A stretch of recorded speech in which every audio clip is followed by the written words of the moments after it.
أعوذ بالله من الشيطان الرجيم بسم الله الرحمن الرحيم يا أيها الذين آمنوا إنما الخمر والميسر والأنصاب والأزلام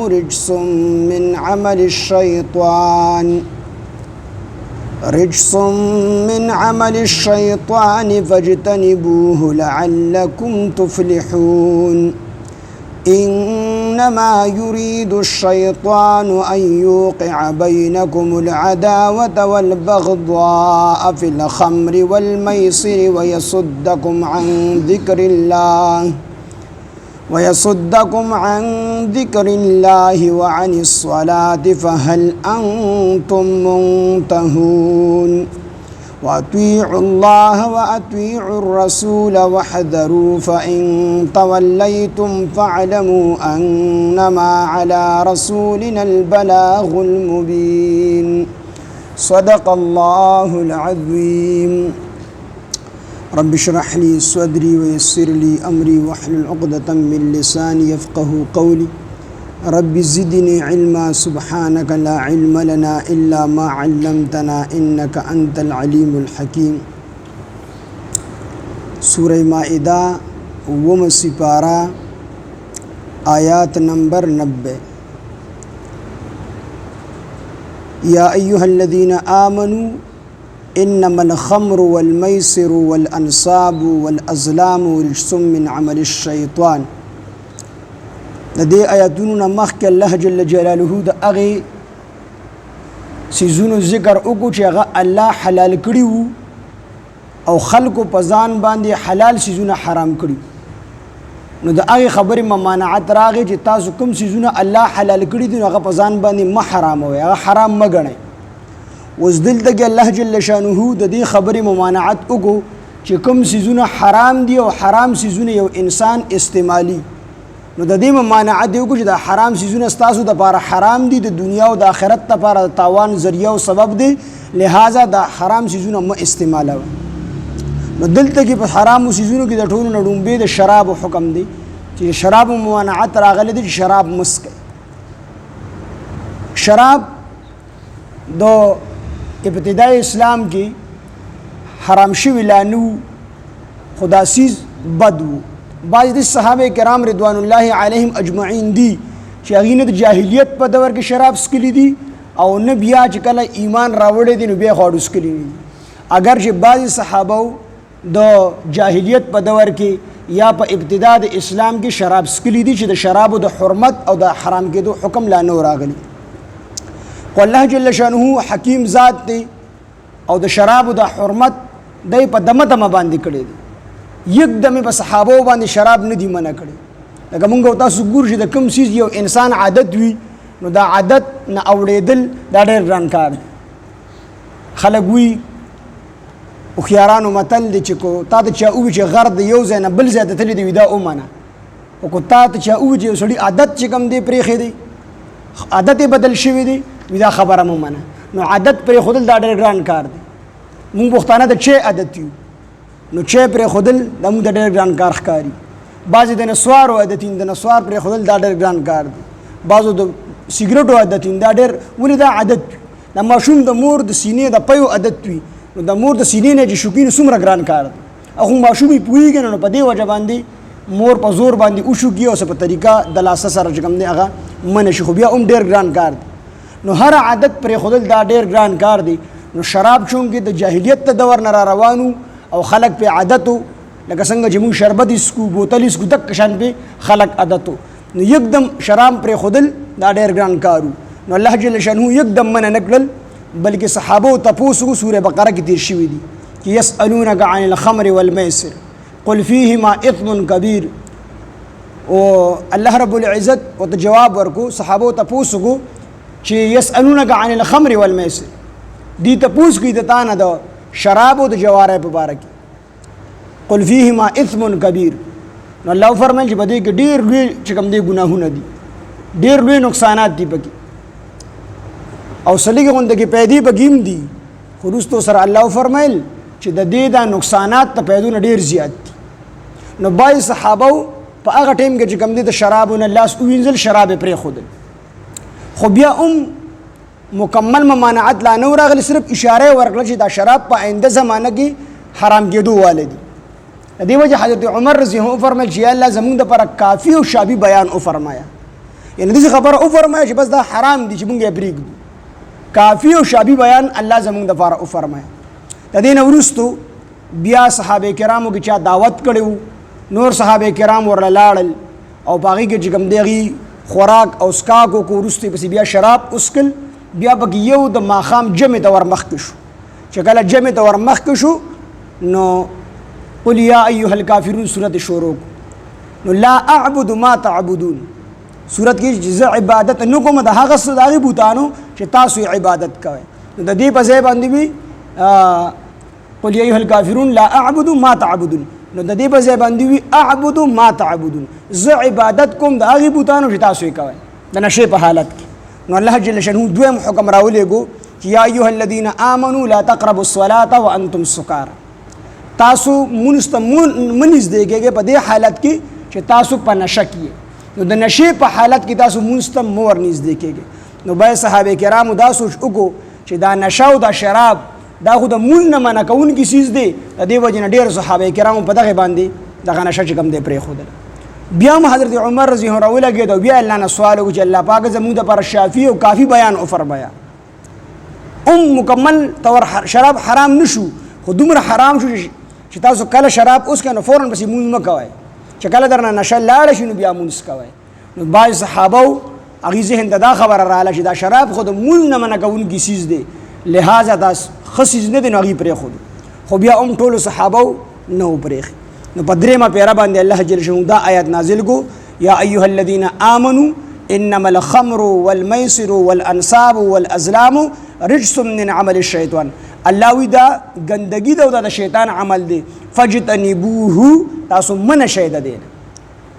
مکمل طور ممانعت په دې آیات سره راغی، شراب حرام شو. او چې کله شراب حرام شو نو کتابونه لیکي چې د مدینې منورې په کوڅو کې دا شراب داسې بهېدل، داسې لکه چې تیز باران وشي د په شکال، او دا نالی دا خوړونه د کوڅو کې د اوبو څنګه بهیږي دقه شان چې کوم دی شراب بهېدل. د چا په خوله کې چې شراب و هغه مری ته نه لیدلی واپس راتوږل چې دا آیات راغی، حکم راغی. د چا چې په جګ کې په دغه کې شراب و ګیلاس ته نه دی تللی، او د چا چې په مټکۍ کې و نو هغه جګ ته نه دی تللی. هر څیز چې کوم دی پاک ځای باندې مات کړو، او په مدینې منورې په کوڅو کې دا شراب داسې بهېدل لکه د په شکال په باران کې چې د باران اوبه څنګه بهیږي، او تر ډېر وخته پورې بیا دغه کوڅو نه به د شرابو هغه بوی راوتو. نو په دې کې بیا مکمل طور ممانعت راغی. نو الله فرمایي یا ایها الذین آمنوا ای ایمان والو، انما الخمر بېشکه شراب، والمیسر او جواری، والانصاب او د بوتانو عبادت، والازلام او په غشو باندې حصې تقسیمول، رجسن دا ګندګي ده من عمل شیطان د شیطان د عمل نه. نو میسر دا جواری ته ویل شي، ازلام دا د ظلم جمع ده،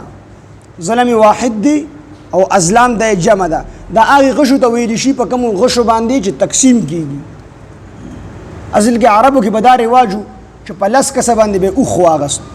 چې کله به اوښ واغستو نو اووه غشي به وکتل، په اووه غشو باندې به حصې مقرر کړي، په بعضو باندې به دوه حصې مقرر کړي، په بعضو باندې به درې حصې ولیکلې په غشي باندې، په بعضې غشي باندې به یوه حصه ولیکله، درې غشي به پکې پرېښودله خالي، په هغې باندې به حصه نه ولیکلې. اوښ په دې واغست په لس کسه باندې، او غشي به هم لسو، خو په دې درېو غشو باندې به حصه نه ولیکلې، دا به خالي. په بعضو غشو باندې به دوه حصې ولیکلې، په بعضو غشو باندې به درې حصې ولیکلې. حصې به چې کوم دی جوړې کړلې، نو چې د کومو بعضې کسان به داسې چې هغه به دي غشي به په ترکش کې واچول تیلی کې او به یې ډکول، لکه څنګه چې مونږ دا قراندازي کوو. نو دقه شان یو به د پلان دا د چا د پلان کې چې کوله وبه کو نو چا به دوی سی واغستلی، بیا به د پلان کې بل بدري سی واغستلی. دا درې کسان چې بوته مکمل طور د حصونه محروم شو، دی به غړو هیڅ وانه غستل، نو پیسې به یو شان دی ورکړې وي او دی به ته پکې هیڅ میلاو نشو. نو د دې خبرې ممانعت راغی چې دا خو لاډري ده، دا خو جواری دا هم د جواری یو قسم دی ځکه چې پیسې یو شان دی ورکړي دي او دته به کیسه میلاونه شو ولې ته میلاونه شوله لکه څنګه چې زمونږ په دې علاقو کې هم بعضې لاټرۍ دي چې دا جواری کې راځي سیز دې راواغستو او کولاو دې په سبا کې نشته دي پیسې خو تا ورکړي دي پته شي ګوتې ته پیسې اخلي هو البته په دې کې دا پاپړ او پولې وغیره چې دا شي نو بیا ټیک دي ځکه چې دغه سیز یې خو واغستو د خوراک د سیز ورته میلاو شو نو چې هسې نو دغه ټیک نه دي نو قراندازۍ کې بعضې قسمونه هغه د جواری دي او بعضې قراندازي چې کوم دا هغه جایزه ده لکه دا قسم پکې جایز ده چې مثال یو کس رونه دي او د ځمکې تقسیم کړي یو شان حصې چې کوم دی واغستلې یو شان د حصې مقرر کړي خو د روډ اوس جګړه راځي یو ویزه دا طرفه لمه بل ویزه دا طرفه لمه نو که په خپلو کې جوړېږي ټیک ده که په خپلو کې نه جوړېږي قراندازي دې وکړي نو دا صورت چې کوم دی جایز دی یا دغه شان چې کوم دی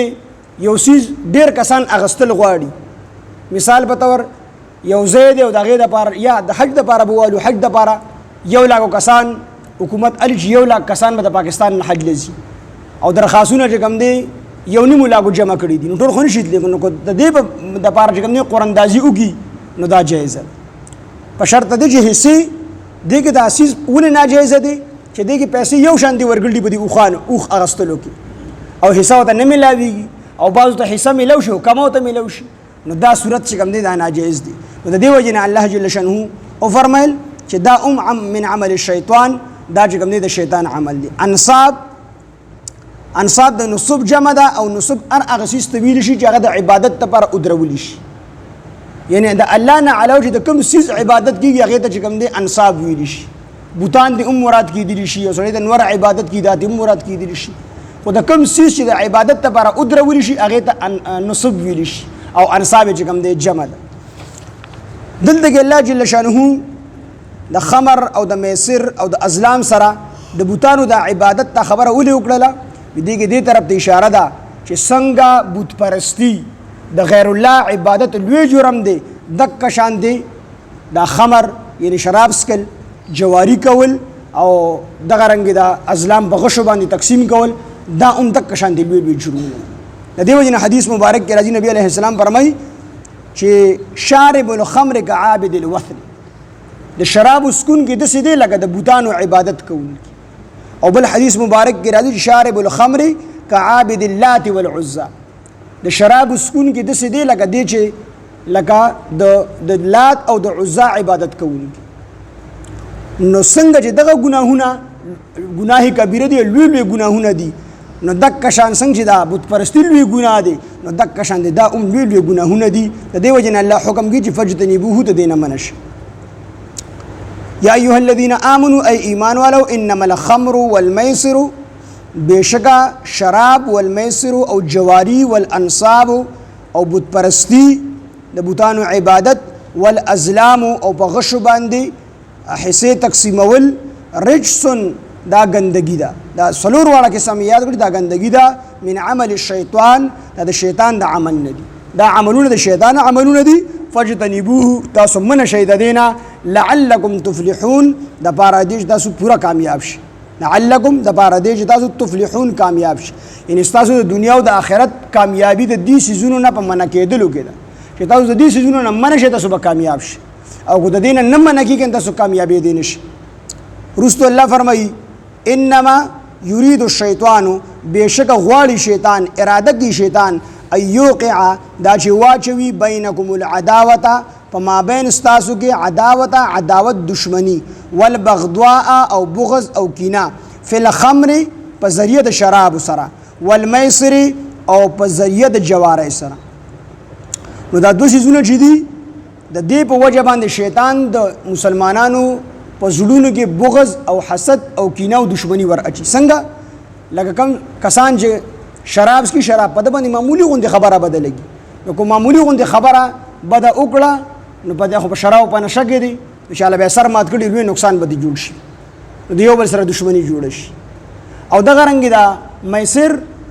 یعنی جواری کول نو دا د دشمنی سبب جواری کوي یو کس ته غون کور وګاټو د دې بل په سر ظاهره خبر دشمنی پیدا کی بلکې ماده شی اوریدلی چې کله دا جوارګر جواری کوي نو هر یو ته خواته چې کوم دې تماچا چل پرتی بوډي به راخري او ته دک شن تیار پرتی چې هغه شی زواري څنګه چې د ابل دې په زور باندې واخلي ځکه مال خو ډېر خوږ څیز دی که نو په دې سره دا انسان په زړه کې بیا بغض او حسد او دشمني د مخالف کس پیدا کیږي.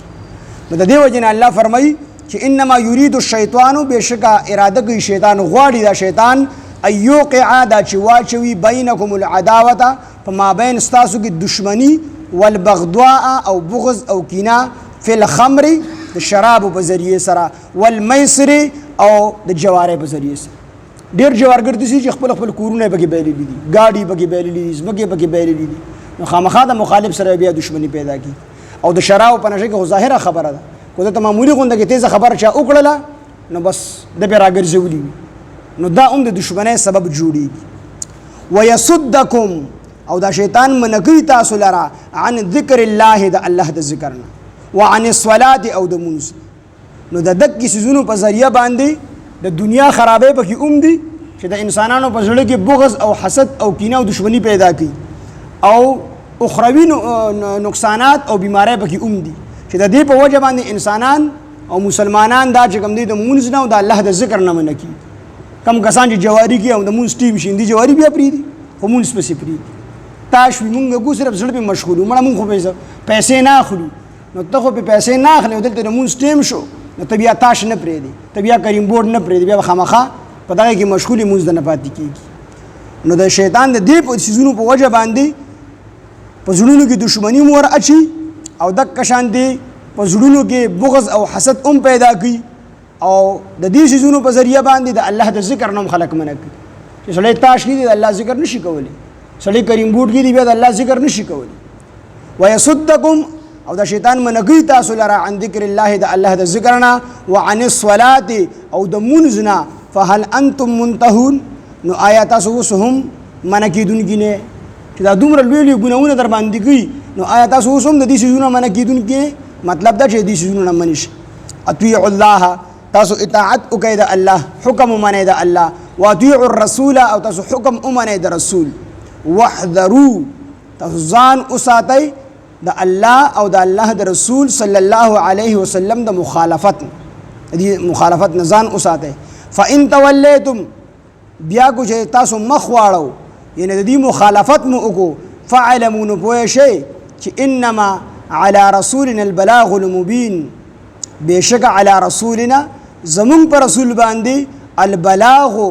رسول دی المبین د ښکارا، البلاغ رسول دی د حق المبین ښکارا، یعنی د ښکارا حق رسول دی پیغمبر علیه الصلاۃ والسلام باندې. تاسو د الله اطاعت وکړئ، د الله د رسول اطاعت وکړئ، او د الله او د الله د رسول د مخالفت نه منع شئ. کو چېرې منع نه شوی تاسو مخ واړو نو نه د الله څه نقصان کولی شئ او نه د الله د پیغمبر څه نقصان کولی شي. د الله نقصان خو په ذهن کې راځي چې د الله څوک نقصان نشي کولی، خو په ذهن کې یو بل خبر راځي چې د الله د پیغمبر هم نور څه نقصان نشي کولی. خو دا خلک مخ واړي نو کېدی شي د الله د پیغمبر په ثواب کې کمی راشي. د هغې جواب الله وکړو چې فإن تولیتم کو چېرې تاسو مخ واړو نو فاعلموا پوه شئ چې انما علی رسولنا چې بېشکه زمونږ په رسول باندې البلاغ رسول دی د حق مبین ښکارا، زمونږ پیغمبر حق در رسول دی، اوس منل او نه منل دا ستاسو کار دی، هغه ته پوره ثواب میلاویږي. کو تاسو خبره منئ او که نه منئ، خو د پیغمبر کار حق خبره او حق دین دا رسول دی، هغه در رسول دی. اوس کو تاسو خبره ومنله او نه منله، نه الله ته نقصان رسولی شي نه د الله پیغمبر ته نقصان رسولی شي. یا ایها الذین آمنوا ای ایمان والو، انما الخمر والمیسر بېشکه شراب والمیسر جواری والانصاب او د بوتانو عبادت والازلام او په غشو او د غشو والازلام او په غشو باندې قسمتونه معلومول، رجس من عمل الشیطان دا ګندګي د من عمل الشیطان د شیطان د عملنا، فاجتنبوه تاسو ځان وساتئ د دینه، لعلکم تفلحون د پاره دې تاسو کامیاب شئ.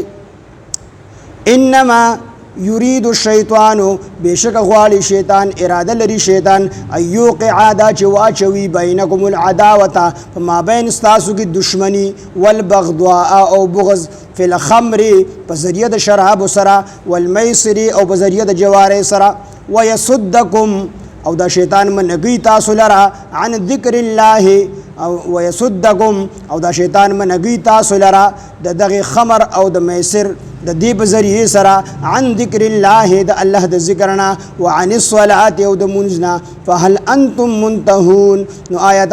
هم من کیدون کې نه د دې کارونو نه واطيع الله تاسو اطاعت کوئ د الله واطيع الرسول او اطاعت کوئ د رسول واحذروا ځان اوساتئ د دې الله او د الله د رسول د مخالفتنا فان توليتم بیا کو جری تاسو مخ واړو فعلموا فوش انما على رسولنا البلاغ المبين بشک زمون پر رسول باندې د حق خبره رسول ښکار دي يا أيها الذين آمنوا أي إيمان ولو إنما الخمر والميسر والأنصاب والأزلام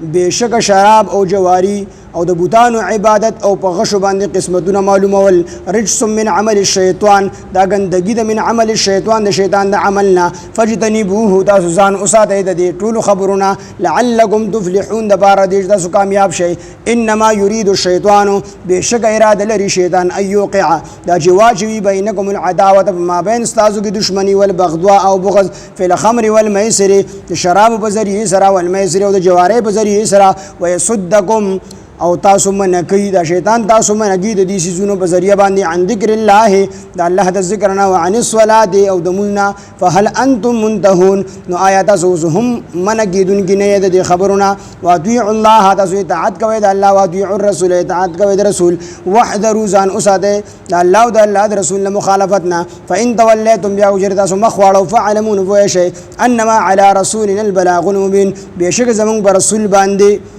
د حق خبره ښکار رسول دی ښکارا سبحان الله بحمده سبحانك اللهم بحمدك نشهد ان لا اله الا انت نستغفرك ونتوب اليك